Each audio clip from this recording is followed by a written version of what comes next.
promise, he said solemnly. Whose promise is it? I went on boldly. Who offers his hand? You one, mademoiselle.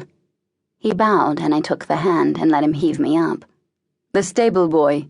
The horses will speak for me. He let go almost clumsily, sweetly, stroking a mare in the stall beyond, which whinnied in answer. There, he said. You see? The clatter of hooves sounded on the gravel outside, and we both rallied, he to greet the rider, and I to grope, blushing, in the hay, for my clogs and hemp sack. In the kitchen, the maid from the night before, whose name was Maria, informed me that it would be my domain only temporarily. Cook had hired me, but in the end the chateau had more need in the bedchambers and laundry. Tomorrow, an upstairs woman named Guillemette will see to you, said Maria, who seemed less sullen in daylight. But today we're all needed here. The entire staff of Kerfol, it appeared, had been summoned to stage a feast for a Norman noble and his son. The horseman that morning had been the noble's servant, arrived to announce his master. The riding party would reach Kerfol by evening, he said, so the Baron had set off at once to the hunt and sent his servants scurrying to shore and market for fish and produce. Cook oversaw the excavation of dusty jars of vinegar, mustard, cinnamon, cloves, saffron, and ginger. She fetched from who knew where olive oil and pomegranates, oranges, lemons, figs, and plums. By noontide, pots were full and spits were turning, and I was henceforth tormented by smells. I quick grew fond of the kitchen, and disappointment that I would be exiled from it, assigned elsewhere, must have shown on my face. Everything did in those days. Maria beat a round of dough, her bright eyes crinkling like an old woman's, though she couldn't have had more than 3 years over my 16, and said, We're married today, it's true, but we're always so before the public. And... Never mind now. She brushed flour off her hands. Here, take over the bread making. I've too much else to do.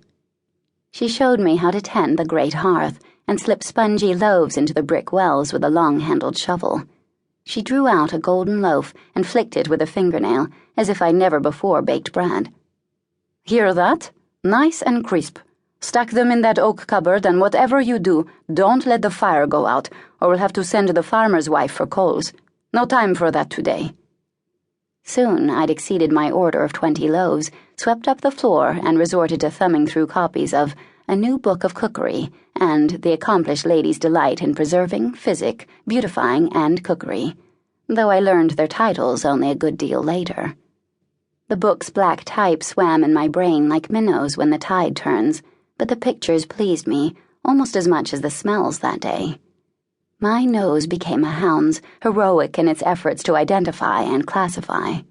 Whenever someone with a friendly face went by with a pot or platter, my eyes begged, What's in there?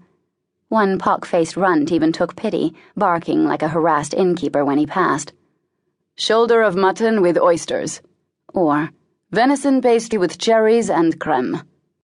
Once the family and guests were served and the plates cleared, more and more sweet things passed and plagued me in my idleness, countess cakes and egg pie, apple cream and orange pudding. How could all this be, I thought stubbornly, and not be mine? How indeed? You are thin enough, Maria said, as if reading my mind, striding past with gingerbread and a pitcher of clotted cream. But you'll get thinner. You're not so thin, I teased, when she returned from the main dining room empty-handed. I take a lion's share of pride in the fact that I keep a woman's figure, she boasted, on the scraps I'm fed. She thrust out her not insubstantial chest, just as Ewan entered with a cider cask on his shoulder. Once he'd passed, stony-faced, we covered our mouths, stooping, and laughed uproariously into our palms. I'm glad you've come, Maria said then, smoothing her apron, and for the first time since my parents had sold me into service, I was glad too. I let my mind wander out after Ewan and his copper-colored hair. I'd never seen such hair before, only heard about it in Grandmère's stories. Not 10 minutes later, Maria's slap stung my knuckles.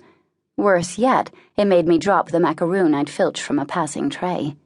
The treat lay steaming an instant in the kitchen hay before a hen rushed out to peck at it. My mouth